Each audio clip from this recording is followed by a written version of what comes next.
¿Qué lo que es, señores? Miren, nuestro equipo está creciendo y abrimos nuestro Patreon para que tú, que eres un verdugo por escucharnos, nos puedas seguir apoyando y crecer juntos.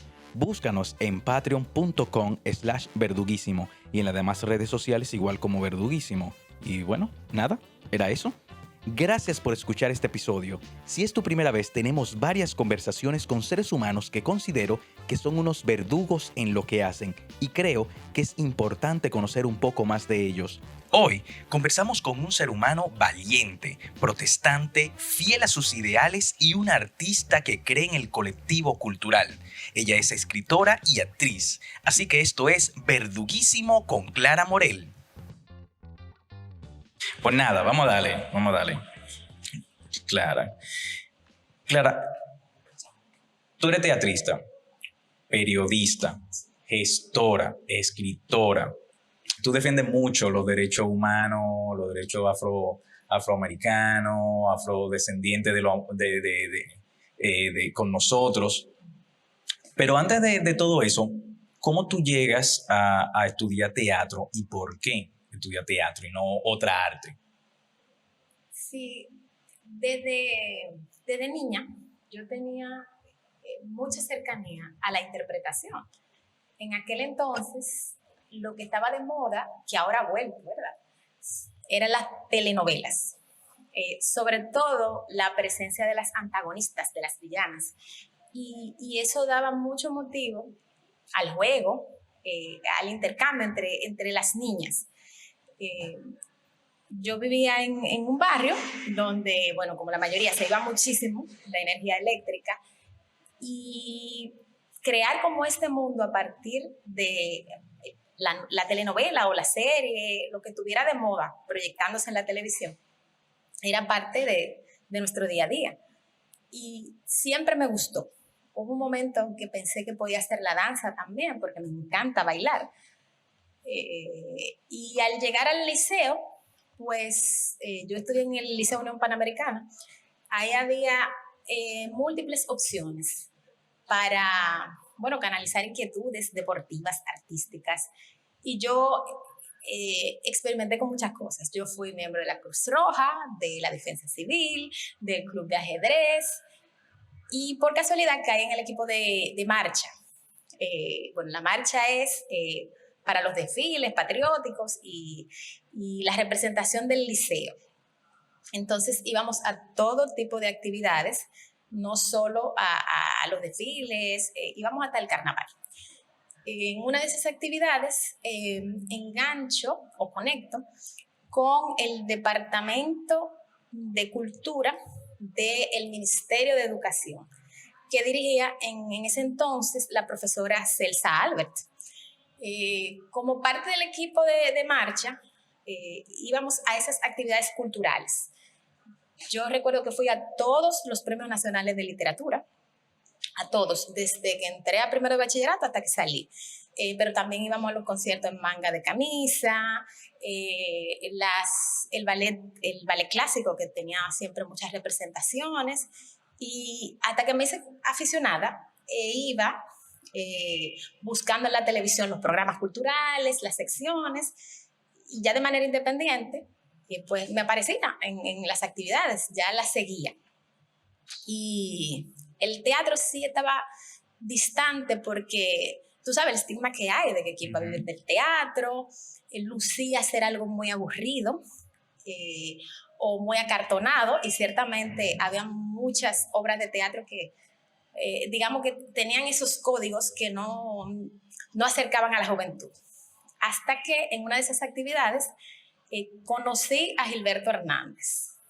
Entonces Gilberto me introdujo, digamos, al movimiento teatral, donde había mucha gente joven creando, estaba muy de moda los performances, las actividades que tenían que ver también con las artes plásticas. Había toda una movida cultural en Santo Domingo. Y eso también me conectó con el activismo social. O sea, que eran dos caminos que iniciaban en paralelo.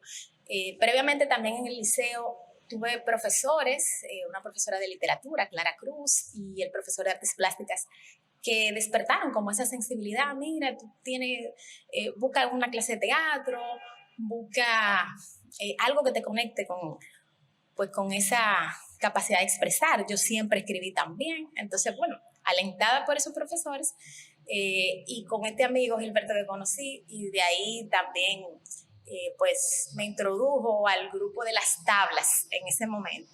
Ellos estaban ya a punto de egresar de la Escuela de Arte Dramático o habían recién egresado y bueno, de ahí se me abrió un mundo y inicié mi primer taller con Juan María Almonte. Entonces, en ese proceso vi una obra de teatro cayumba que se llamaba Cazadoras del Arca Perdida. Y la verdad que puedo recordar al día de hoy la sensación que provocó en mí ver a Nive Santana actuando, particularmente un personaje que ella hacía que se llamaba Muñito, que era como la representación de una niña adolescente que vivía en un sector popular. Yo me sentí tan identificada porque lo que yo vi en escena por primera vez eran los juegos que yo experimentaba con mis amigas. Y además todo el ambiente del barrio, de donde yo me había criado. Y eso me tocó el corazón, eso me impresionó. Nive es un monstruo, o sea, la capacidad, la sensibilidad, pero al mismo tiempo la sencillez que tiene Nive, aunque ya está hace algunos años bastante, un poco distante de la escena, pero yo no lo he vuelto a ver.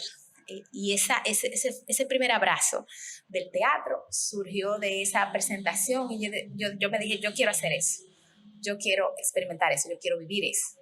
Y de ahí en adelante, bueno, una cosa me llevó a la otra e ingresé a la Escuela de Arte Dramático. Pero sí, no te voy a decir que fue de casualidad, pero no había contemplado el teatro como una posibilidad hasta que, bueno, conocí a los amigos, vi la gente joven haciendo teatro y, digamos, tuve esta primera experiencia como una espectadora involucrada, ya después de haber asistido a muchísimos eventos.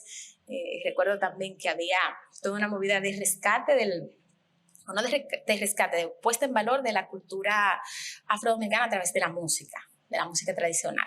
Y se hacían muchísimas actividades en zona colonial, pero también en algunos barrios. Y bueno, yo era una aficionada a todo eso. Y de ahí me conecto con el teatro. Claro. ¿Tú, mientras estudiabas teatro, fuiste a estudiar periodismo o fue después del teatro? Fue después, cuando acabé la escuela. Bueno, intenté hacerlo en paralelo porque originalmente entré a estudiar mercadeo, pero después quise tener una carrera que estuviera más cercana al teatro y entendí que el periodismo, además que me permitía también canalizar la inquietud por la escritura, ¿no? Era lo más cercano entre una carrera profesional y mi deseo de hacer teatro. Claro, claro. Tú que tienes esa afición desde muy joven de escribir, en el país, y no sé si es por mi ignorancia, existen muy pocas dramaturgas. Y si hay muchas, igual no se montan la obra de dramaturgia femenina aquí, más que las mismas directoras que montan los textos de alguna compañera. ¿Tú crees que es por algún bloqueo que hay, alguna discriminación, o por qué sería eso? Porque sí se montan muchísimas obras de hombres aquí en el país. Sí, el mundo de la literatura, yo diría que el mundo de las artes en general, estuvo coartado durante mucho tiempo por una visión clasista, machista, que en muchos aspectos todavía prevalece, pero digamos que hay una corriente de pensamiento que ha ido desmontando esa estructura. No es casualidad de que, no es que hayan pocas, quizá no muchas han tenido oportunidad de publicar, que ese es otro tema también. Y durante mucho tiempo hubo bloqueos. Digamos que había una especie de mesa de sabios que decidía quién sí y quién no. Esto lo cuento por las experiencias que nos pasaban otras colegas de otra generación, diciéndonos que había un proceso muy exhaustivo de revisión de los textos o de, digamos, apertura de espacios para que las mujeres pudieran manifestarse en sentido general, o bien que pudieran publicar o que sus propuestas fueran consideradas para montaje. Claro. Entonces, muchas mujeres tenían sus talentos, así como metidos en una gavetita, buscando esa oportunidad, ese momento, y para que eso se diera, entonces tenían que agenciarse sus propios montajes. Eso yo entiendo que ha sido parte de este bloqueo en el que un perfil digamos, intelectual o clasista. Que la mayoría eran hombres. Exactamente. Por no decir todos. Exacto, y determinado tipo de hombre, que con una serie de requisitos muy excluyentes, que era lo que se entendía debía ser un escritor y además un intelectual. Entonces eso yo creo que sirvió como un muro de contención en una sociedad que era también muy cerrada, muy clasista, muy elitista. Entonces ese muro se ha ido derribando paulatinamente gracias al esfuerzo de las mismas mujeres, de la creación de espacios donde la dramaturgia femenina y el teatro dirigido por mujeres, bueno, se le ha abierto, digamos, un canal para que pueda expresarse, para que pueda tener lugar. La verdad es que eso ameritaría un estudio más a profundidad, porque hay otros factores, por ejemplo, el hecho de que cuando tú acabas, bien sea la Escuela de Arte Dramático o la universidad, probablemente ya tienes familia y tienes que priorizar muchísimas cosas antes de tu trabajo creativo. Claro. Entonces, no, y más en un país como este, que la mentalidad de muchísimos hombres, el hecho de que no, la mujer tiene que quedarse en la casa, atender a los hijos, ser ama de casa. Y ser trabajadora también. Y ser trabajadora, digamos que la mentalidad ha cambiado para adicionar otras cargas a la mujer, como por ejemplo la productividad, el hecho de que tú también tienes que ser responsable, no diría en 50%, a veces hasta más. Y sin embargo, no tiene ni la misma visibilidad ni las mismas oportunidades. Entonces, eso también es otro factor de que gran parte de tu etapa más productiva tú tienes que estar orientada a la crianza, al cuidado de los hijos, pero también de los padres y madres, que a las mujeres socialmente se nos asigna ese rol. Entonces, no es fácil crear, tener, digamos, resultados de calidad si tú tienes que atender tantos cartones, si tienes que estar pendiente de tantos temas al mismo tiempo. Y no puedes dedicar ese tiempo que amerita la creación. Claro. Hay algo que yo lo he venido viendo incluso cuando estaba en la Escuela de Bellas Artes, y me imagino que antes era así. Ahora quizá varió un poquito porque hay unas divisiones de lo que se van para dirección, lo que se van para dramaturgia, lo que se van para actuación. Pero sin embargo, cuando yo estaba estudiando, tú salías como actor, aunque tú hacías de todo. Y daba el caso de que algunas de mis compañeras de mi generación o lo que fueron un chinchín más para atrás, se iban directamente a lo que es la actuación. No se enfocaban en dirigir o en escribir. ¿Tú crees que el hecho de que la escuela formara en ese momento solo encaminado para la actuación podría de alguna manera cohibir lo que una mujer, lo digo por el estigma que hay de las divisiones sociales, de la división de que no tenemos la equidad, no hay igualdad entre un hombre y una mujer.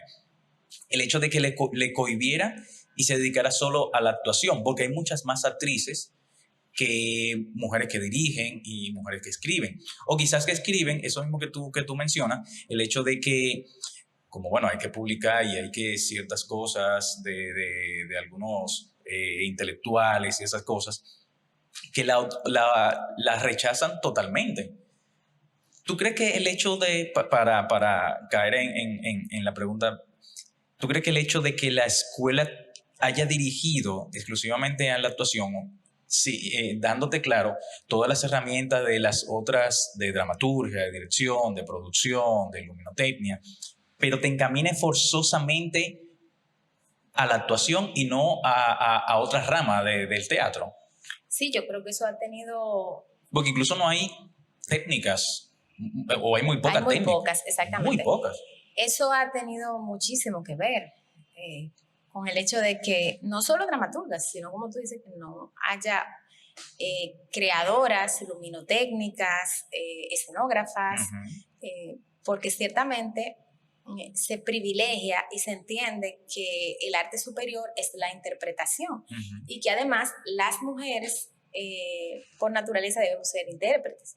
Incluso ya ha pasado la época en la que el perfil fenotípico te orientaba a un tipo de personaje.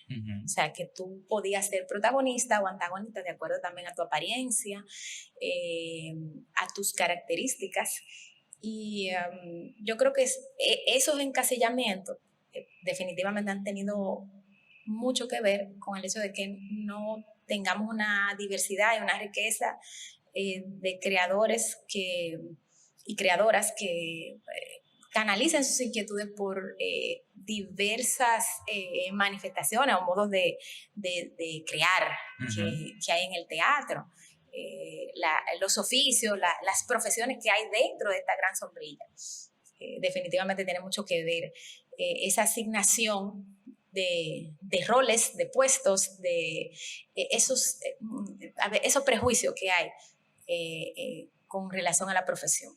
Claro. Y claro, ahora se abre una ventana porque el alumno y la alumna tienen más oportunidades de elegir y se entiende que la formación no tiene que estar orientada a la interpretación y que tú no tienes, digamos, que tener unas cualidades especiales como intérprete, destacarte, cumplir, digamos, que todo ese requisito en excelencia de la interpretación, sino que obviamente necesitas un conocimiento, pero puedes decantarte por otras áreas. E igual el teatro necesita de eso. Son elementos muy importantes, piezas de este engranaje que se necesitan para formar este todo.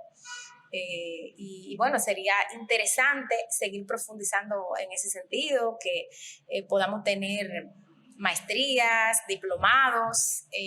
Que no se quede solo en lo técnico y ya, o sea, durar 3, 4 años estudiando en una escuela y salir técnico. Cuando muchos de los estudiantes de la UAS iban allá a estudiar. Y lo que más han hecho teatro definitivamente son la gente de la ENAD, de la Escuela Nacional de Arte Dramático. Exacto, porque la magia, entiendo yo, de la ENAD es el hecho de que tú puedes crear este círculo de solidaridad y de apoyo que es tan necesario para acompañar una carrera tan desprotegida, donde tú prácticamente te enfrentas al mundo para poder hacer prevalecer tu sueño. Claro. ¿No? En una sociedad donde todo está regido por tu capacidad productiva, que tú te decidas por una profesión que se entiende no es económicamente rentable, aunque sí, el teatro sí permite a mucha gente vivir con dignidad.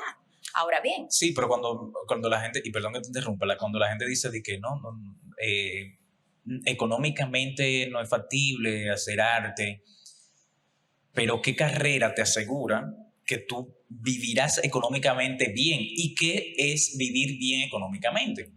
Porque yo soy lo que considero que si tú tienes un techo, tus 3 comidas, y lo mencioné en otro podcast con Arturo López, si tú tienes tu techo, tus comidas y pagar tus gastos fijos, o sea, tú estás bien.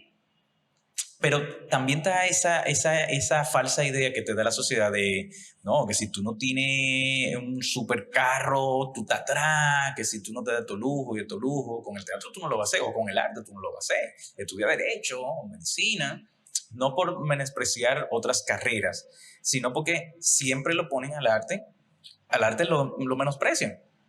Exactamente. Y no se le vincula con la capacidad productiva. Claro. Y como te decía, sí hay ventanas donde si tú quieres hacer dinero con las artes, tú perfectamente lo podrías hacer. Ahora, en nosotros hay un compromiso de que el dinero no rige la intención de hacer, de producir, y hay otro camino que tú eliges por encima de eso que la sociedad te plantea debe ser la norma, lo válido. Uh-huh. Y la noción del éxito o incluso de la felicidad que tiene la mayoría, de tener resueltos los temas materiales y además poder exhibir una bonanza económica, te satisfaga o no.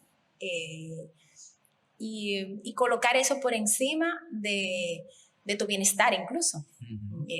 Muchas veces en otras profesiones lo que hay es mayor capacidad de hipotecarte, de entrar en lío, como dice el común, o sea, como de poder enliarte, de poder tomar prestado, tú tienes, te conviertes en un pagador de deudas, a propósito de la obra, y no se concibe que nosotros prefiramos pues orientar nuestra carrera en otra dirección y que sea quizá la satisfacción profesional, el tú poder conectar con el público, con un colectivo, transmitir ideas, servir de espejo a la sociedad, lo que tú pongas por encima de la remuneración económica.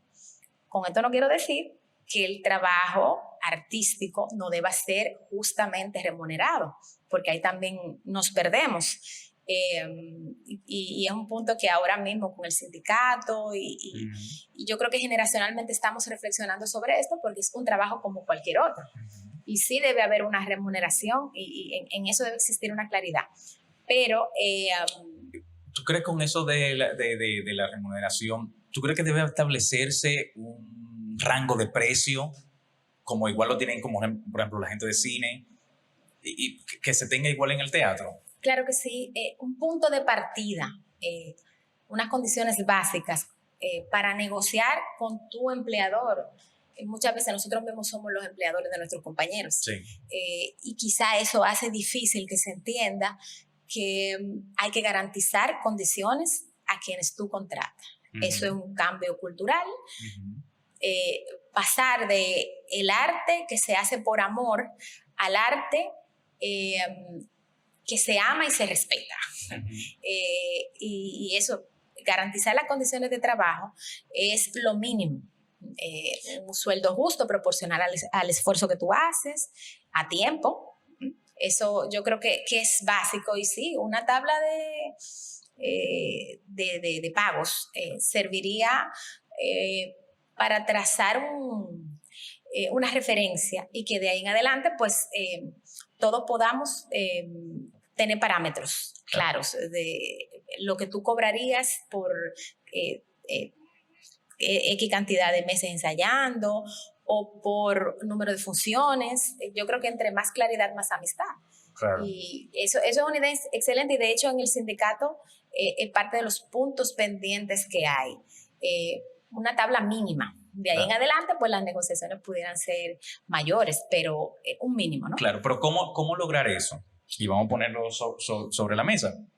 Tenemos a un teatrista que igual produce sus propias piezas, no pertenece a una compañía del Estado. Él produce su propia pieza con el nombre tal. Él quiere realizar tal obra y tiene a 4 actores que igual son compañeros, son amigos.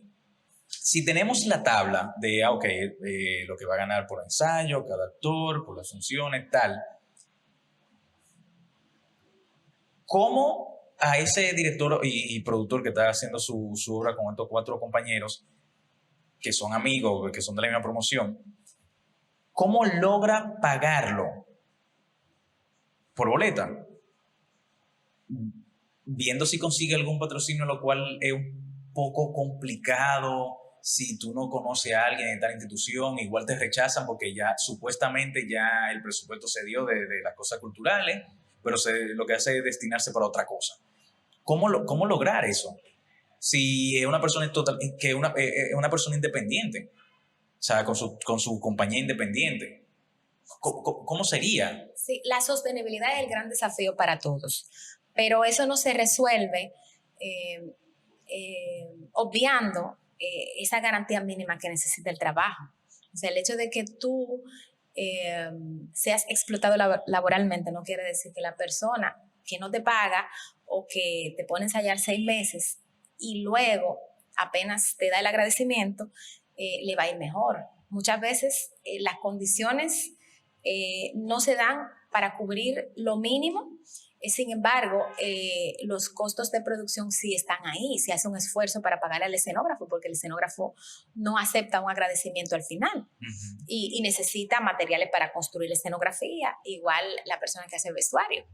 Entonces, es entender que los actores también forman parte de esos gastos de producción, o sea, el tú cubrir un mínimo, ensayos, entender que esa necesidad de transportación, que tú terminas financiando el proyecto de tus colegas. Tú eres el financiador de tus colegas. Entonces, sí hay quien, digamos, apoya las producciones, pero hay que poner una mirada en otro tipo de patrocinio, en otro tipo de... ser creativo en ese sentido, pero no trasladar los costos por el lado más fino de la soga, que es el intérprete o la intérprete, que muchas veces, por eso te digo que es un cambio cultural, muchas veces hay un chantaje con el tema del sueño, de que, bueno, la oportunidad también. No, y que también se vive aquí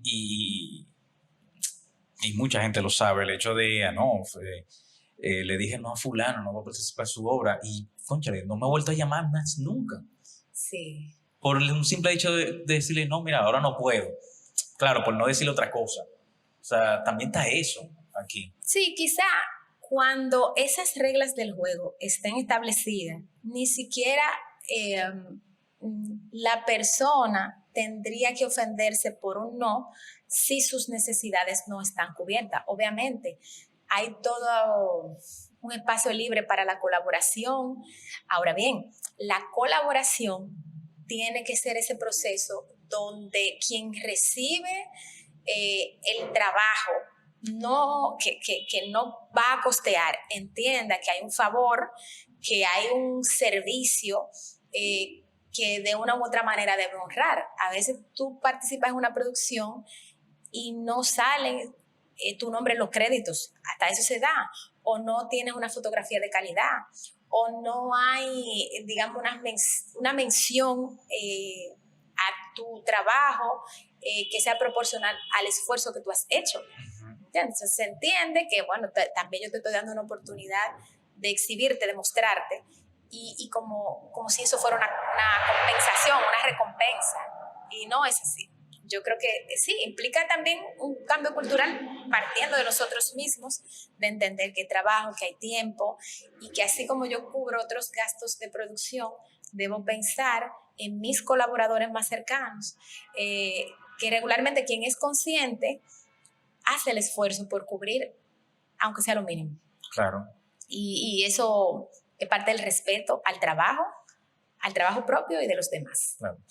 Clara, ¿cómo tú llegas a trabajar en el proyecto sobre la herencia cultural afrodominicana en comunidades rurales y en los barrios?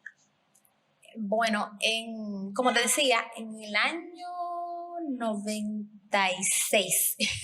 Yo participé en un espectáculo que se llamó Música Raíz. Ahí conocí a Marily Gallardo. Siendo estudiante de la Escuela de Arte Dramático, nos seleccionaron para bailar en una pieza de José Duluc, que ella coreografiaba. De ahí tuvo un acercamiento, me encantó su propuesta. Ella es una gloria nacional de la danza.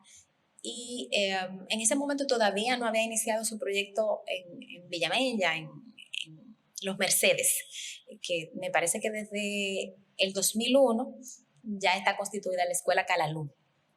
Ella tenía Calalú Danza, pero todavía no tenía la Escuela Calalú.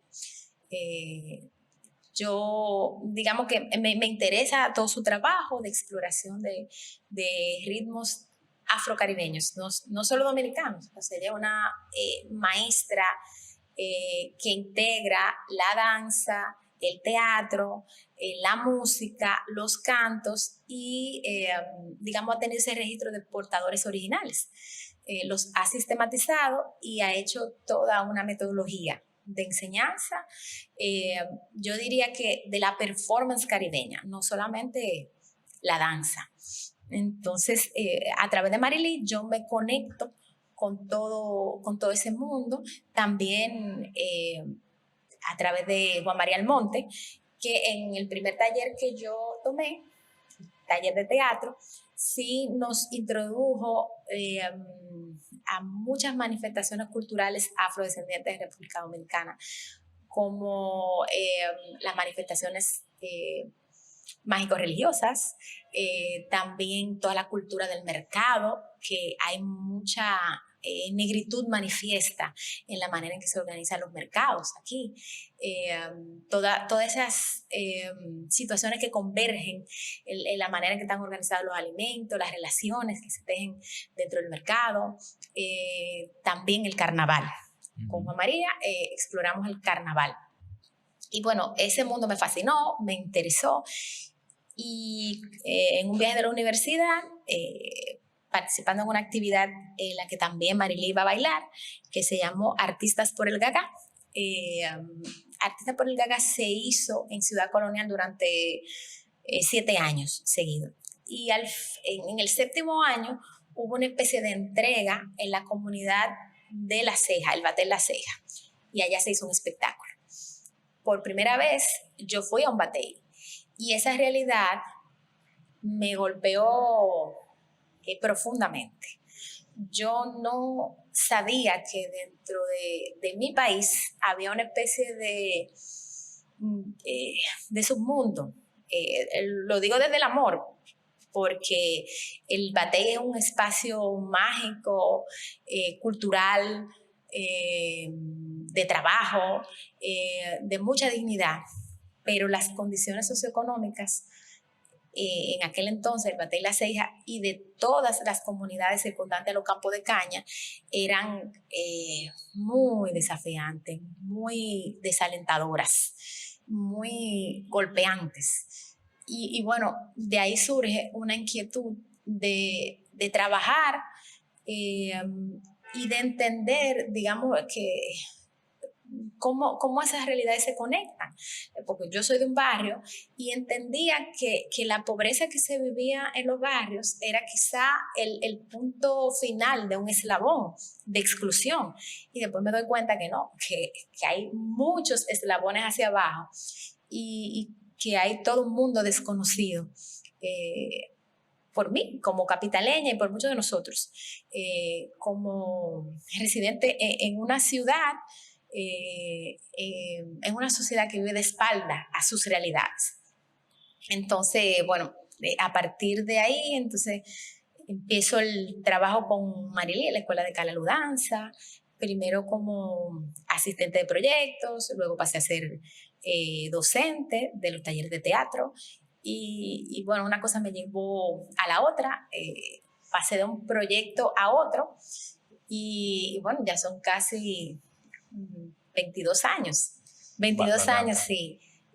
Que de una manera u otra he estado conectada con ese proceso de exploración en el que no se termina de aprender, donde yo diría que me he topado con lo más hermoso de la dominicanidad, con ese espíritu de resistencia, pero también con la dignidad de la gente sencilla, la gente de pueblo, esas tradiciones que se pasan de una generación a otra, de una familia a otra, y digamos ese registro que está en nuestro cuerpo y que uno lo puede sentir cuando escucha un tambor. O sea, muchas veces no tienes que estar cercano a una comunidad, o tu experiencia de vida o tu realidad no tiene que ser directamente en un barrio o en un batey. Sin embargo, hay una impronta, una huella, un registro, como te decía, que se activa tan pronto suena la música. Hay unos códigos que no son propios, que están en nuestro ADN y se manifiestan. Entonces, nada, ese trabajo me ha llevado desde barrios populares, la frontera, la zona batellera, a conocer muchísimas realidades de mi país y a ver toda esa diversidad cultural, toda esa belleza, ver nuestras diferencias y celebrarlas. Claro. Ha sido muy enriquecedor. Muchas veces lo he conectado con el teatro, otras veces ha sido con la incidencia política, otras formas de activismo. Estás escuchando Verduguísimo. Pero siempre he tenido como esa inquietud de saber más de mí a través de las manifestaciones culturales que se dan en mi país. Claro. Y de integrar eso, obviamente, a mi trabajo teatral. Claro, claro. Y vamos a cambiar un poquito, porque llegó la pandemia, el teatro se cerró, entonces surge el colectivo Las Tres. Sí. Obviamente surgió partiendo de la pandemia, buscar otro mecanismo para hacer teatro.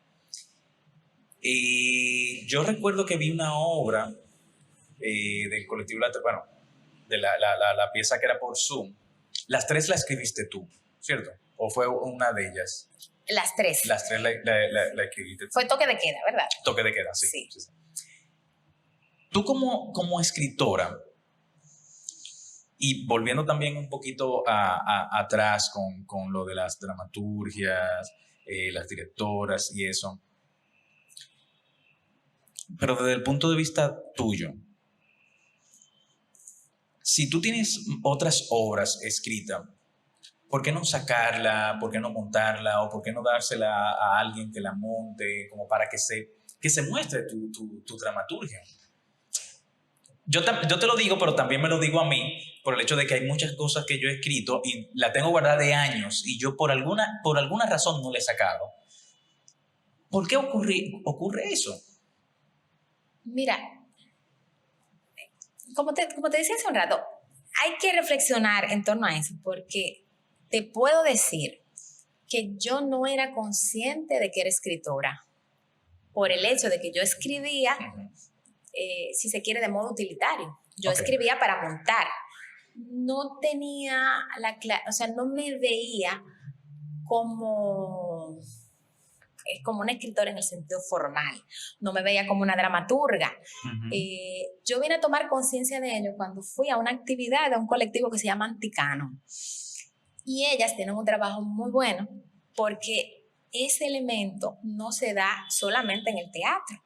Muchas periodistas, estoy hablando de mujeres que tienen una práctica de escritura diaria, que cultivan la crónica, el reportaje, el ensayo, y ellas mismas no se entendían como escritoras, ¿no? Bueno, yo soy periodista. Y el tema de yo sentirme teatrista me hacía como, bueno, tú eres un poco de todo, pero era un peso muy fuerte llamarte escritor, escritora, dramaturga. Yo sentía que... Pero ¿por qué es un peso muy fuerte? ¿Y qué te da la clasificación de dramaturga? Exacto. O dramaturgo? El hecho de que tú ganaste un premio de dramaturgia, el hecho de que tú dirigiste una obra, ya tú eres director, ya. Claro. O sea, ¿qué da eso? Sí, ahí en ese encuentro muchas mujeres decían que un hombre, pero yo creo que no solamente se da con los hombres. hay quien tiene el arrojo de decir, escribir lo mínimo y decir yo soy escritor mañana y asumirse como tal y mostrarse a la sociedad así, independientemente de la calidad de lo que escriba o si es recurrente su ejercicio o si es esporádico. Eso no tiene que ver, sino hay algo más que está relacionado con la osadía y con el empoderamiento, que muchas veces las mujeres no tenemos. Yo, cuando volví de esa actividad, yo me puse a revisar en mi casa la cantidad de material que yo tenía escrito. Y me encontré, yo tenía 7 obras de teatro. De verdad, o sea, me dio como una impresión tan fuerte y sentí, concho, lo perniciosa que es la inseguridad. El tú no creértela. Incluso ese ejercicio de autovaloración es bastante señalado en nuestra sociedad. Cuando tú asumes que eres algo, hay 20 dedos acusadores de que te dicen, cuidado, usted no es dramaturgo, enséñeme cuál es tu obra, pero ¿cómo tú vas a tener obras si a la primera inmediatamente tienes una especie de cortina de rechazo, tienes una cantidad de evaluadores y una especie de censura que te hacen ser extremadamente cauteloso de lo que tú vas a mostrar en público, incluso tenerlo para ti, reservado, en esa gavetica de los sueños y muchas veces no compartirlo. Y claro, la calidad, el crecimiento se da sobre la base del error. Y yo creo que hay que hacerse cargo del error, del fallo, del fracaso y entenderlo como parte esencial del proceso creativo. Si tú no te equivocas, no puedes profundizar, no puedes encontrar tu voz. Claro. Entonces, sí, eso me ha pasado y quizá en adelante sí deba promocionar más mi trabajo para que otras colegas lo puedan montar, que ya hay compañeras como Ingrid Luciano o como Margaret Sosa que tienen un camino en esa dirección y ya sus trabajos son montados, son incluso internacionalmente. Sí. Pero eso también es parte de un ejercicio de autorreconocimiento que hay que ir forjando poco a poco. Claro. Y que cuesta, ¿eh? No digo que solamente le pasa a las mujeres. Creo que ahí podemos contribuir todos para que los creadores en una etapa de su formación puedan tener la libertad de exponer su trabajo sin que haya esa cantidad de señalamientos o sin que haya esa expectativa con relación a los resultados. Es muy importante encontrar la voz, y la voz se encuentra también en la derrota, también en el error, también en el fracaso. La próxima obra será mejor y darse la oportunidad de experimentar, aún sea eso desde el fallo, es muy importante para tú sostener tu propuesta y poder exponerla al mundo. Claro. Clara, tú también eres actriz y tú has participado en muchas obras, y aquí algunas de La Celestina, El Barro, Cemento y Asfalto, Exacto. La Capitana, y Toque de Queda, que eso fue la de la pandemia, y entre otras. ¿Cómo es tu proceso como actriz para asumir un personaje en teatro o en cine? Bueno, un personaje X. O sea, ¿qué herramienta tú utilizas? ¿Por dónde tú te vas para darle vida? Sí, hay una etapa de luego que conoces el material, que el director o directora te ha convocado a su universo, te explica qué ve, qué quiere. Hay una etapa que yo defino de acopio, donde tú vas recogiendo, acumulando todo lo que puede servirte para crear esa entidad. Esa es una etapa de mucha libertad, que tú tienes que abrirte a todo lo que pueda surgir sin limitarlo, a todo lo que pueda surgir y todo lo que pueda contribuir a que por más loco que sea, a que ese universo se conforme. Luego hay un trabajo de sistematización donde tú vas depurando el material que has elegido. En esa etapa de acopio, ¿de dónde tú sacas información? De las experiencias, de la lectura, la música, que te dan sensaciones, que te dan, posibilidades. De otros montajes también, porque cuando tú ves a otros colegas en escena y tú puedes decir, mira, eso funciona, esto conecta con el público. Y también la prueba-error de enfrentarte al texto, de abrirte a él y ver lo que surge, la exploración abierta. Entonces luego está el trabajo de sistematización, donde tú vas seleccionando el material que te puede servir y ya vas dando un esquema, un cuerpo a esa entidad, a esa creación, que es como un hijo. Se vale de ciertas cosas de ti, pero tú tienes que crearlo de manera independiente y estar de alguna manera controlándolo, sobre todo en ese proceso. El del acopio es el proceso de la libertad, donde esa entidad se le deja hacer. La sistematización tú le estás dando forma y como intérprete vas tomando el control sobre eso que estás creando. Y luego, entonces ya, si viene, yo diría que ese proceso de determinación, donde tu propuesta tiene que ensamblarse con el resto del engranaje. Y ahí hay un intercambio donde las miradas, tanto del director como de tu colega, como de los otros creadores que participan en la pieza, pues termina de dar vida a ese ser. Una vez está creado el personaje y que es parte de ese universo, yo diría que ahí empieza de verdad la construcción del personaje. Cuando tú tienes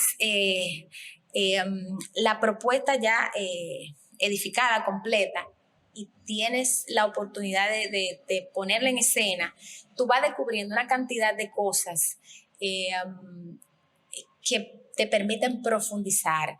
Y eso es maravilloso. Lástima que muchos de nosotros cerremos el proceso a la tercera función. Sí. Porque realmente ahí es que tú te das cuenta que tú empiezas a descubrir el personaje y el personaje como una entidad independiente de ti, pero parte de ti. Y sí, lastimosamente nosotros no podemos vivir esa exposición ante el público, ese proceso de intercambio y retroalimentación en el que el público también es parte de la creación y te dice por aquí sí, por aquí no, completa, digamos, la apuesta con su imaginario.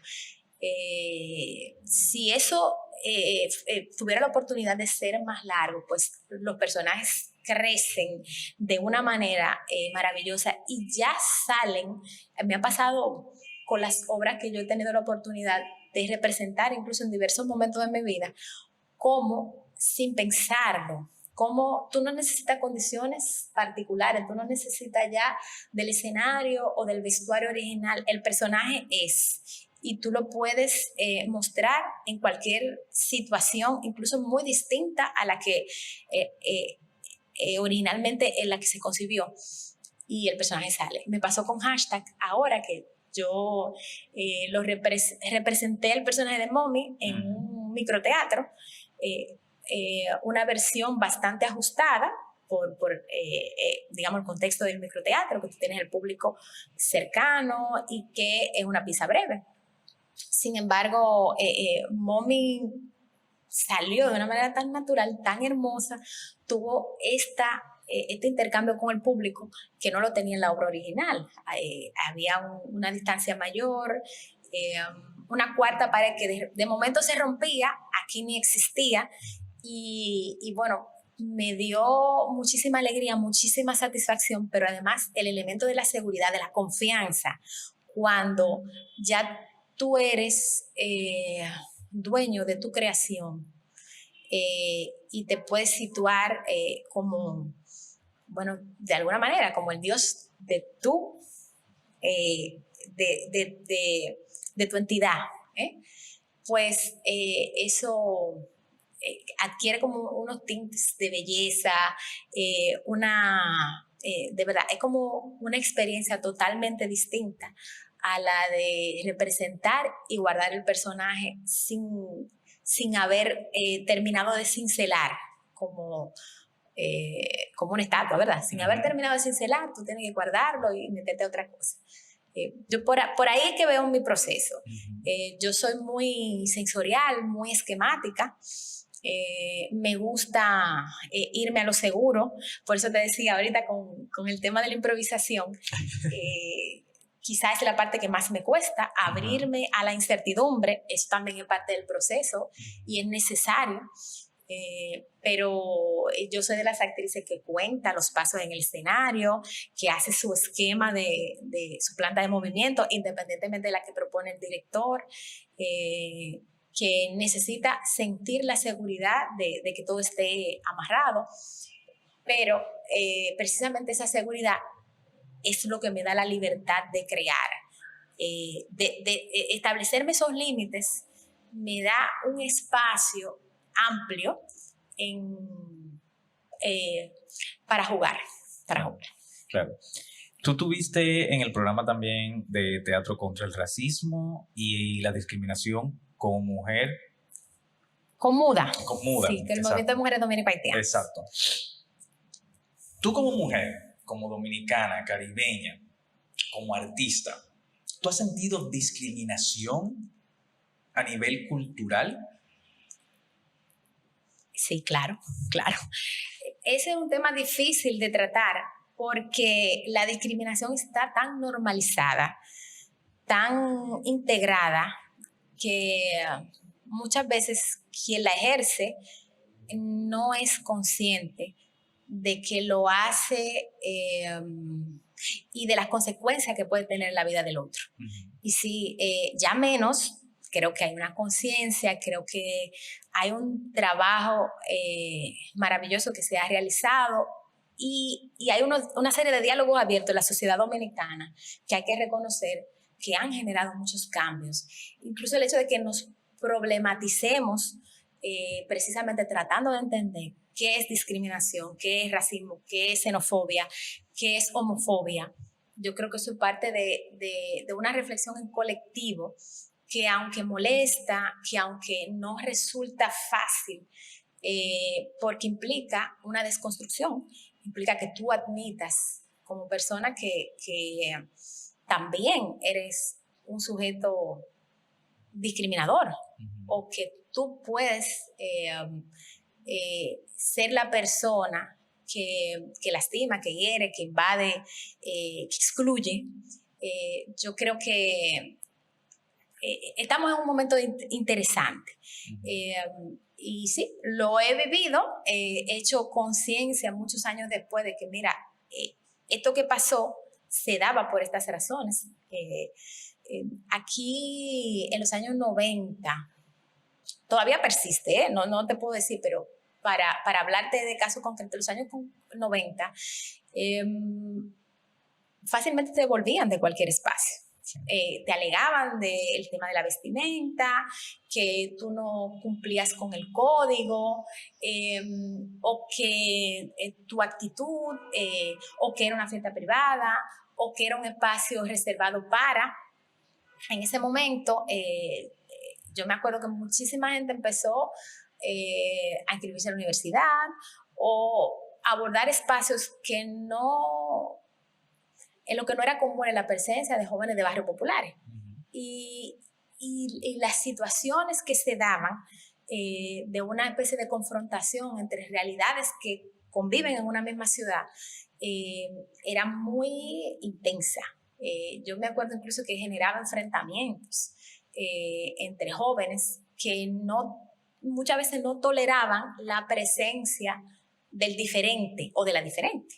Y era una relación de doble vía, en el sentido no solamente la discriminación la ejerce quien tiene determinado tipo de condición económica o o la persona blanca, o la persona que tiene, digamos, una situación socioeconómica acomodada. También entre oprimidos, entre personas racializadas, entre personas empobrecidas. Hay elementos de discriminación, de exclusión, precisamente porque es una ideología que nos llama a sentirnos superior y a buscar a quien inferiorizar, más bien. Y eso es lo que te da una especie de poder. En el teatro, durante mucho tiempo, había muchos criterios para la selección de actores y de actrices que tenían que ver con los rasgos físicos, e incluso con el color de la piel, e incluso con el origen social. Eso es así. Eso, como te digo, ha ido mejorando con el paso del tiempo y son conversaciones necesarias que hay que entablar, que hay que mantener. Yo lo veo desde la perspectiva de la como de la asertividad. Nosotros identificar esas situaciones para poder transformarlas, no necesariamente para acusarlas o con este sentimiento ni de revancha ni de venganza, o invertir la moneda y de repente haya una superioridad de un segmento poblacional de los afrodescendientes que ahora vamos a estar enrostrando un poder, una superioridad,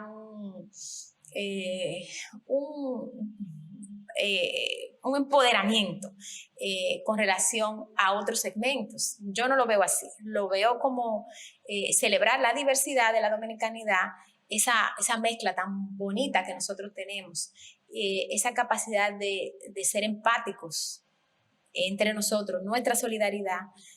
Yo creo que esos son valores muy hermosos en los cuales, o con los cuales se puede contrarrestar este fenómeno de la discriminación, del racismo, de la xenofobia, de la homofobia y cualquier tipo de discriminación o de exclusión que tenga la intención de apartar a un ser humano por sus características, su origen social, su color de piel, claro, su edad, que también hay mucha discriminación por eso.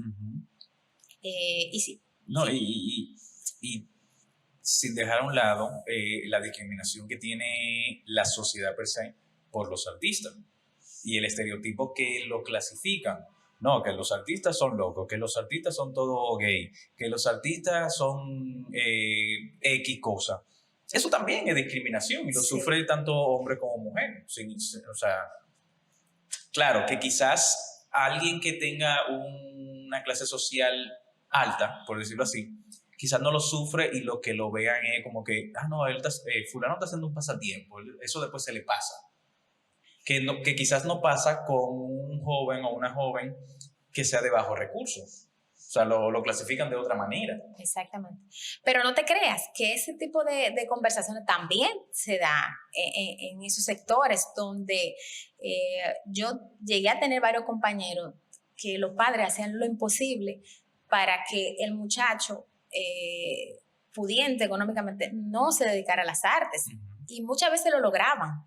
Había un hostigamiento, un ataque constante, porque no se veía con respeto el hecho de que tú te dedicaras a un oficio, a una profesión que no siguiera el patrón, por ejemplo, de la familia, o que no representara esa capacidad productiva. Pero el patrón de la familia que establece la sociedad. Exactamente. Sí, o sea, en mi familia todos hemos sido abogados, tú tienes que serlo también. Entonces eso se le impone como una camisa de fuerza.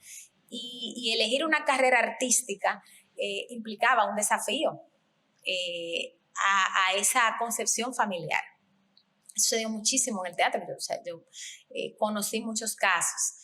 Y uno también que ha tenido que entablar sus luchas a lo interno de la familia para que se respete la decisión de escoger esto como carrera y con el compromiso, la dedicación y el respeto que amerita. Y sí, te iba a decir también desde el aspecto político de la discriminación racial, tú puedes ver cómo los cordones de pobreza tienen una característica, tienen un rostro, tienen un color de piel. Cómo quienes tienen más poder adquisitivo tienen un perfil. Sí. Entonces, no es que nos estemos inventando cosas para victimizarnos, que se dice muchísimo, o para llamar la atención. Yo creo que esa reflexión es necesaria precisamente para generar oportunidades, para distribuir mejor los recursos, para revertir realidades que son muy dolorosas y que generan mucho resentimiento. Ahora mismo yo siento que la sociedad dominicana está abriendo una serie de hornillas y dejando escapar el gas. Y de momento puede haber una explosión. Y la música urbana, por ejemplo, es un reflejo de eso, de un resentimiento de un segmento social que está tratando de llamar la atención, de comunicar realidades que son muy duras, que son muy violentas y que a nosotros su música, su manera de expresar es lo que nos parece violento. Sin embargo, no vemos eso que se recibe en esos segmentos. No vemos toda la violencia que descarga la policía, por ejemplo, o la fuerza del orden, entre comillas, el ejército, la DNCD, migración, cómo se pone como una especie de muro en ciertos sectores para que tú ni siquiera mires hacia allá, y la cantidad de abusos que se cometen, y el hecho de no tener oportunidades o de solo tenerlas a través de la vida delincuencial, del microtráfico, de la explotación sexual. Eso es discriminación y eso está conectado con el racismo, íntimamente conectado con el racismo. Claro. Entonces, mi trabajo está orientado a eso. No es el hecho del Black Beauty o de la afroestética. Creo que va más allá de esa necesidad. Rafael Villalona hablaba de poner en escena al héroe dominicano. A mí ese concepto siempre me ha fascinado. Yo creo que hay mucho que dignificar desde las artes para que segmentos que históricamente han sido invisibilizados, han estado excluidos, marginados, pues tengan un vehículo para manifestar sus sueños, sus esperanzas, pero también sus dolores, sus anhelos, la violencia de la que son víctimas y bueno, su mirada, sus imaginarios, que nosotros podemos servir de canal a eso, pero también creo mucho en que hay que pasar la antorcha, en que hay que ceder el micrófono, en que hay que abrir espacio para que la gente se manifieste y pueda crear arte, pueda crear cultura, pueda expresarse. Y me parece muy interesante que a pesar de todo este caos, sí hay una apertura hacia eso. Y en la medida que desde las instituciones públicas se haga conciencia del poder transformador de las artes y en vez de cercar un barrio, de militarizarlo, se intervenga con escuelas, se intervenga con grupos culturales, con artistas, entre muchas otras iniciativas que pueden reducir la disparidad. Yo creo que vamos a tener un cambio real. Vamos a tener una sociedad más justa, más equitativa, o por lo menos menos violenta. Claro. Claro, tú has tenido una buena y mala experiencia de alguna obra que tú hayas hecho como actriz que tú puedas contar. Bueno, que tú recuerdes. A ver, buenas experiencias, muchísimas. Muchísimas. Yo creo que cada montaje te deja un aprendizaje. Me gusta mucho el acompañamiento que tú recibes de los compañeros en cada proceso. Como por muchas que sean las diferencias, el momento del montaje es un espacio de colaboración y como de juego, tan hermoso, donde tú construyes un sueño junto a alguien, y es como una celebración de, mira, lo estamos logrando. Nosotros podemos levantar la bandera del teatro, y eso es muy lindo, porque es un sentimiento de comunión que se da en casi todos los montajes. De La Capitana, recuerdo La Magia, esos momentos previos a la entrada, donde ya estaba creada la atmósfera, con aquel barco, y cómo el público rodeaba la instalación, que era la escenografía, y la emoción al momento de entrar. De hashtag, la colaboración de mis compañeros, yo no escucho muy bien, y muchas veces yo no podía estar atenta a los cues musicales, y ver a un compañero decirme, mira, te toca, o hacer el esfuerzo o tocarme para que yo pudiera entrar a tiempo. Eso era un momento que me sobrecogía y que me hacía sentir muy acompañada. De El Último Asalto en Ciudad Trujillo, que fue una obra, la primera obra que dirigió Carlota Carretero, en la que nosotros participamos.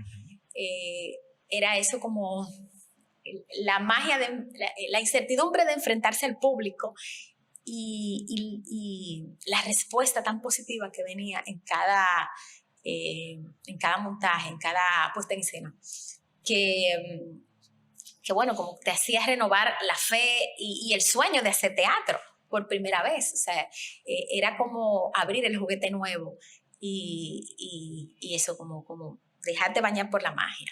Experiencias negativas, en una época, ya menos, los directores estaban, ¿cómo decirlo?, de manera elegante, estaban muy orientados al abuso verbal. Sí. Y se entendía que mientras más hirientes eran sus palabras, más compromiso había de parte del director con el montaje. Y bueno, en ese marco pasaban muchas situaciones desagradables. Yo siempre he sido mecha corta, nunca me ha gustado el maltrato, y entiendo que lo que yo aporto a un trabajo es más que suficiente, como para exigir respeto en todas las circunstancias. O sea, que el mero hecho de que yo esté ya es suficiente como para que todos los que son parte del equipo me otorguen el respeto máximo. Y nunca toleré situaciones, si bien es cierto que como estaba normalizado, a veces era muy difícil tú contrarrestar, sin ser vista como la complicada. Claro. Bueno, tú sabes que los directores son así que se dirige, esto es para sacar lo mejor de ti. Muchas veces recaía sobre el actor o la actriz la culpa de defender tu dignidad, de proteger el espacio, de exigir respeto. Y si pasaban otra cosa en el montaje, o era porque eso mismo, tú eras demasiado exigente, o eras irrespetuoso del director. Claro. Entonces, bueno, esas son las cosas negativas que puedo recordar. Muchas, sí. Pero no tanto como para opacar lo hermoso que es el proceso de creación, y todas las amistades que se fortalecen, que se tejen, que se forjan en ese momento. Claro. Ya tú tienes un hijo bastante grande. Sí, 16 años ya. 16 años, sí, ya. Tú, después que criaste a tu hijo, y bueno, lo sigues criando, obvio, sigue siendo tu hijo y va a seguir siendo tu hijo, ¿tú cambiarías algo de la forma en que a ti te criaron, ya después, ahora que tú criaste a tu hijo desde chiquito y ya tienes 16, o algo que tú no reflejaste en la crianza de él, que sí te impusieron a ti cuando pequeña? Sí. Yo he reflexionado muchísimo sobre eso. Yo no sé, bueno, tú vas a hacer para papá ahora. Sí. Porque esta generación da muchas cosas por sentada, tiene muchas cosas resueltas y no hace el esfuerzo para, digamos, gestionar cosas que nosotros teníamos que buscar debajo de la tierra. Por ejemplo, ahora tú hacer una tarea es simplemente tomar el teléfono y buscar una información y copiar y pegar. En mi época de estudiante, tú tenías que ir a una biblioteca. Mi mamá nunca me acompañó. Mi mamá me dijo el primer día, tú ves, esa es la biblioteca. Adelante, vuela. Entonces, todo ese esfuerzo para lograr algo, que a mí me parece súper necesario, creo que le falta a esta generación para poder apreciar cuando se logra algo, para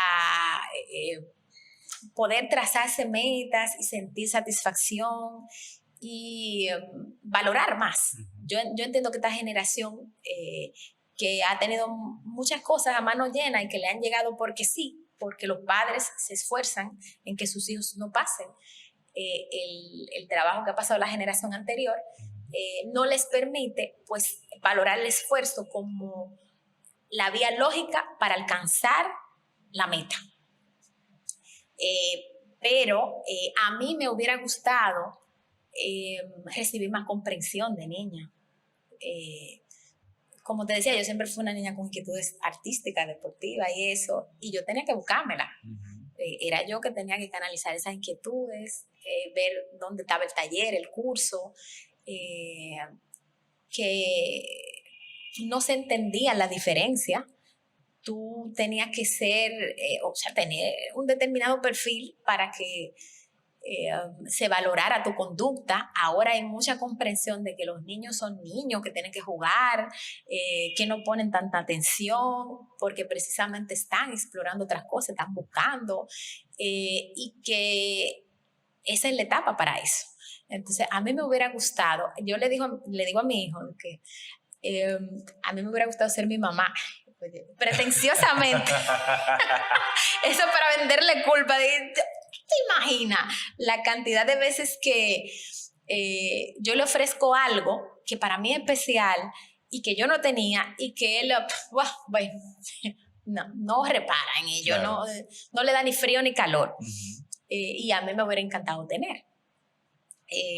Pero creo que esta es una sociedad más cariñosa, con todo y todo. Esta es una sociedad más cariñosa, donde los niños reciben más respeto y se les valora más. Claro. Creo que hay que ajustar un poco el tema de la disciplina y de los límites, y que nosotros como padres, sobre todo los que van a empezar ahora, porque ya mi hijo está en otra etapa donde yo tengo que tener otro tipo de acompañamiento, no ese seguimiento tan exhaustivo que necesita el bebé, el niño, el preadolescente. Ya esta es otra etapa, pero sí, como que aprender a disciplinar, a poner límites y a que ellos valoren lo que tienen. Claro. Eso es muy importante. Claro. Mira, con una sola palabra, ¿qué te apasiona, Clara? ¿Con una sola palabra? Una sola palabra, ¿qué te apasiona? Wow, una sola palabra. Sí. La alegría. ¿Qué te hace feliz? Bailar. ¿Qué te molesta? El abuso. ¿Qué te relaja? La música. ¿Tú tienes un sonido favorito? Uno que cuando tú lo escuchas, te puedes recordar algo, te relaja o qué sé yo. Wow. A ver.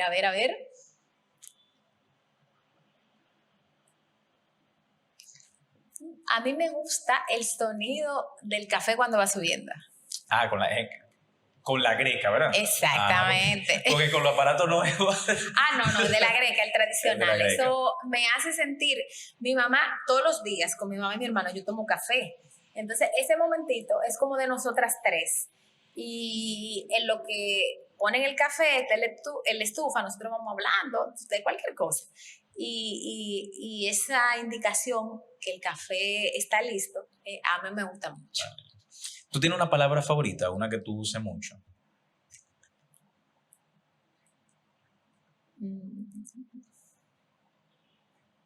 Una palabra. Una palabra que tú uses. Si tú no la tienes, está bien. O sea. Una palabra. Yo creo que alegría, sí. Alegría. Sí. Está bien. ¿Y una mala palabra favorita? Una mala palabra que tú uses siempre. Bueno, yo digo mucho coño. Y últimamente he incorporado, ¿yo lo puedo decir? Sí, aquí se puede decir todo. Seguro. Sí. Yo digo con mucha satisfacción y me libera decir mamagüevo. Ay, sí. Yo lo digo para mis adentros muchas veces. Sí, mamagüevo. Wow, eso es un ejercicio. Yo creo que si yo hubiera descubierto esa palabra 15 años antes de mi vida, yo estuviera en Hollywood. Claro, porque canalizo, tú sabes, muchísima ira. Claro. Y además es relajante. Sí. Porque de alguna manera es como tú minimizar la situación y buscarle como un toque de humor. Claro. Está muy bueno, claro. Está muy bueno. Aunque no seguimos de que el hilo tal cual, como, pero está buenísimo. No, pero es un examen de Harvard ahí. ¿Sabes? El que sigue esa greguería tienen que entregarle su doctorado ahí. Usted ya cumplió, ha pensado lo suficiente por el resto del año. Claro. Para la gente que esté escuchando y no entienda de por qué Clara dice que no, que esto es como un concurso de Harvard, tiene que entrar a Patreon/verduguísimo para que vea la improvisación verduga de Clara Morel. Clara, estamos llegando ya al final. Yo te conocí, bueno, yo todavía era estudiante en la Escuela de Bellas Artes. Exactamente. Y sí te había visto en una que otra obra. Tuve un tiempito como asistente de dirección en La Capitana con la obra de Richardson, me tuve que salir por otras cosas. Pero yo siempre he visto de ti, Clara, una mujer que defiende los intereses comunes, obviamente de la mujer, porque igual tú eres mujer, pero el interés del ser humano, por si no establecer un género per se, sino los intereses que debe tener un ser humano en una sociedad que oprime mucho a los artistas, que oprime mucho a las clases sociales, que oprime mucho a las preferencias sexuales y clasifica y aísla a personas de diferentes rasgos físicos. Y yo siempre te he visto en esa lucha constante, de defender, involucrada en este colectivo, en este movimiento, en esta cosa, con mucha pasión, exacto, mucha valentía sobre todo, y sin miedo como puede tener cualquier persona, hombre o mujer, de lo que le pueda pasar por estar, vamos a decirlo así, arriesgando muchas cosas, que me imagino que has tenido que dejar algunas cosas por defender esos ideales que tú tienes. Sí. Y que has tenido que dejar de compartir con ciertas personas porque quizás no coinciden totalmente en ideas, o que te dicen una cosa y hacen otra cosa totalmente diferente a lo que es tu convicción como ser humano, como mujer. Y para mí, esa vaina de lo que tú haces, de arriesgarte, de luchar sin un interés como lo puede pensar otra persona o como lo hacen muchísimas otras personas, de ese interés individual, sino por el colectivo, por el gremio, aunque yo diga colectivo y gremio no me refiero solo a la parte de teatro, sino como a la parte cultural en general. Y para mí esa vaina es muy verdugo, y por eso yo te admiro mucho, la verdad, Clara. Por el hecho de que... Me has emocionado. Me voy a sonrojar, Dios mío. Por el hecho de que no... Y ahora sí lo voy a decir. Por el hecho de que no muchas mujeres, estando casada o no casada, con hijos, con 2 hijos, con 3 o solteras, no se enfocan su vida en el hecho de defender los ideales que yo tengo por el bien común de lo que yo estoy involucrado, que en este caso tuyo es la cultura. Sí. Y por eso yo te considero una verduga y por eso tú estás en este episodio. Ay, gracias. Pues, primero me siento muy honrada de esas palabras porque también vienen de un luchador. Tanto.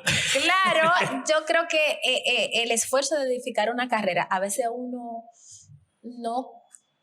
no tiene muy claro todo lo que significa y todo lo que uno deja atrás. Uh-huh.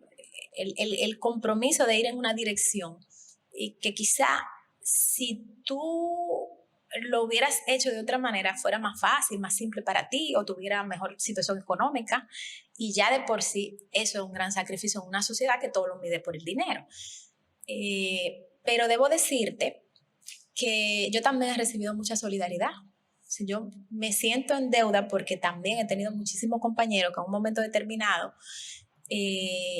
me agarraron de la mano y me esperaron. Te puedo decir gente como Manuel Raposo, como Nileni Dipton, como Johnny Mercedes, como Gilberto Hernández, Juan Carlos Pérez, Vicente Santos, y otro compañero que les doy mi abrazo si no me acuerdo su nombre en este momento, pero ellos saben quiénes son, Hamlet, que Gloria esté, que teniendo yo muchas limitaciones para hacer teatro, porque en un momento, por situaciones personales, el sueño de hacer teatro se me diluyó tanto. Y yo pasé de ser una adolescente con todas esas inquietudes a ser una adulta que tenía que trabajar el día a día para sobrevivir. Y que mis compañeros como que me acogieran y no se olvidaran de mí en ese proceso, me alentaran. Yo creo que generó en mí un compromiso de seguir haciendo eso con otras personas. Y no solamente mis compañeros, también mi maestro. Te puedo decir que a Juan María yo le pagué un mes de clase. Tú que eres profesor vas a decir, coño, pero qué ejemplo.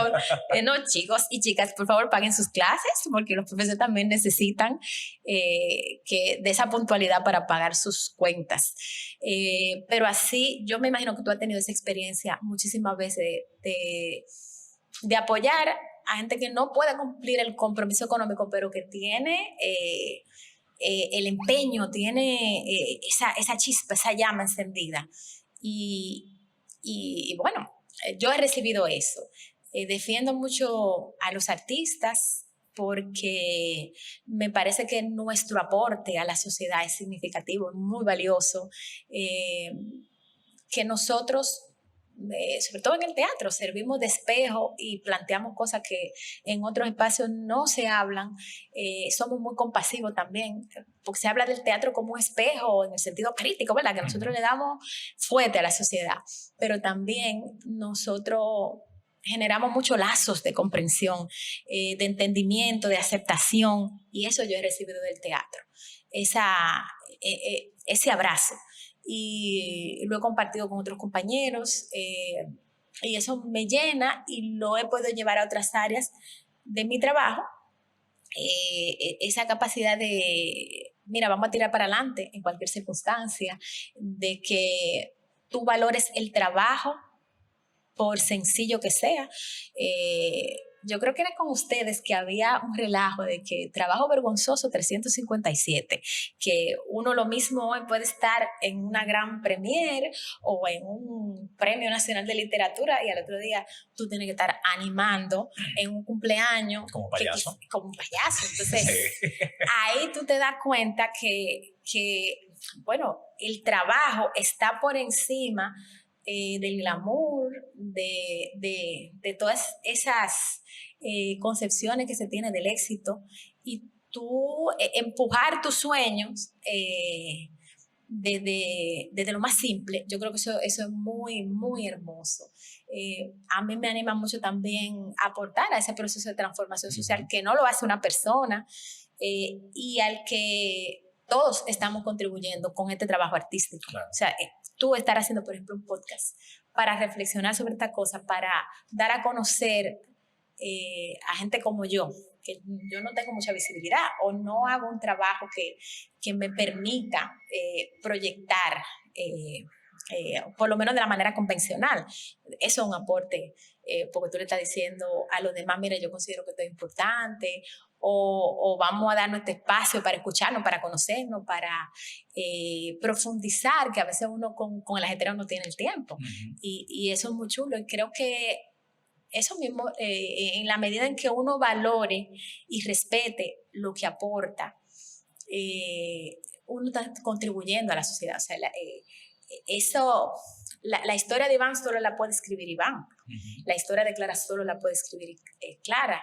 Y el mundo necesita de que nosotros tengamos esa fuerza, de que nuestra voz sea fuerte y clara, que se escuche, que nosotros podamos dar nuestro punto de vista, venciendo el temor, porque no es que no lo tengo, Claro. yo lo tengo y yo soy, ¿cómo te digo?